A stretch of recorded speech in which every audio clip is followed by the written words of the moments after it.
do it. Dina, question. Do you find yourself scrolling on your phone late into the night or when you go to sleep, whatever you call night? And are you losing sleep because of it? Do you put the phone down? I put it away. Okay, smart. You may be suffering from something called revenge bedtime procrastination. It's a thing if you keep scrolling right before bed. Joining us this morning to explain this phenomenon and help us stop it is sleep expert Alanna McGinn. Good morning, Alanna. How you doing? I'm good. How are you? Alanna, it's better that we see you. I love you. I miss you. And the reason why I know to put my phone away is because of you, because you've been on the show for so many years teaching me tips, okay? This much I know. I've heard of sleep procrastination, but never revenge sleep procrastination. What's the revenge part all about? So the revenge is taking revenge on our daytime. So what it is it's sleep revenge procrastination is a phenomenon where we are pushing bedtimes later and later because the evening hours when distractions are gone is when we can finally fit in that me time. It's like we suddenly have that freedom. And I think that's where the revenge part comes on. It's like revenge of all the things we have to do throughout the day, where we can just start doing leisure activities, entertainment activities that we don't get a chance to do throughout the day. We fit it all in at night as much as we can, and therefore bedtime's too late. That makes sense. So what you're saying is me time and sleep time are not the same thing. And if you are combining the two, you might be doing some harm. That's right. That's right. And what we see happen is if we're doing this nightly, we're not getting the right quantity of sleep. What happens is you start accumulating a sleep debt.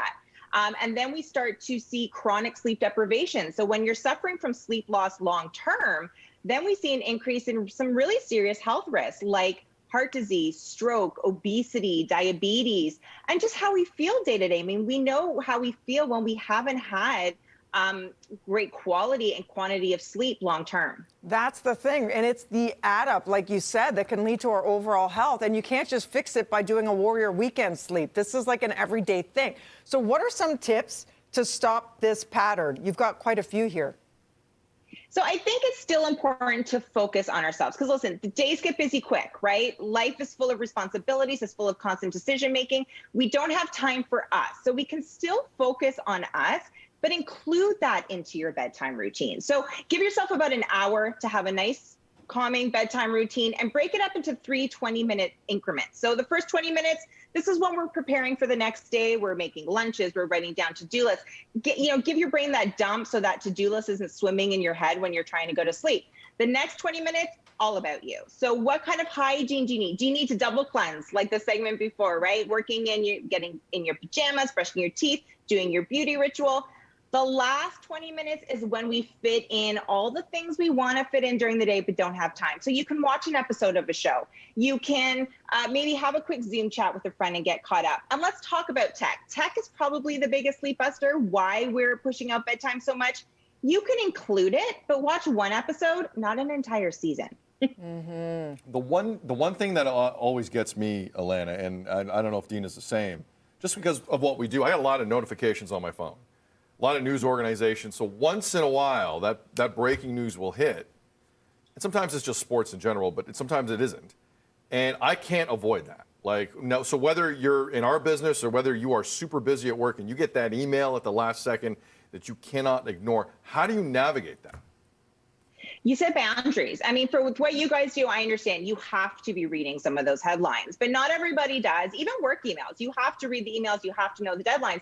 But do you have to know it every single minute of the day? So set boundaries. Maybe you have times throughout the day that are your check-in times. This is when I'm going to check in with the news, check in with the headlines, check my work emails, and make sure that we're shutting off at night. Listen, a lot of us are working from home now more than ever. It's hard to set those boundaries. You have to have that clock out time for work. Clear the clutter, turn your do not disturbs on. You don't need to be checking work emails or headlines at 9 o'clock at night. I know, and that's the thing. If you do, that's it, because you taught me that the light coming off our phones stimulates us versus the TV helps you fall asleep. So the second you're in there, you're stimulating yourself, and good luck settling yourself for bed again. Yeah. So you know what? You miss something, you'll figure it out in the morning, because guess what? You're getting some sound sleep. Absolutely. And you're going to have a fresher brain for it in the morning, Sid. Yeah. You could do it. Just shut it down. Easier said than done, because I'm partially addicted to my phone. But Alanna, I will set try. those boundaries. A lot of people I will try. Alanna McGinn, sleep expert. Alanna, great stuff. Let's do this again. Thank you. Thank you. Thanks, Alanna. Let's do it, McGinn, shall we?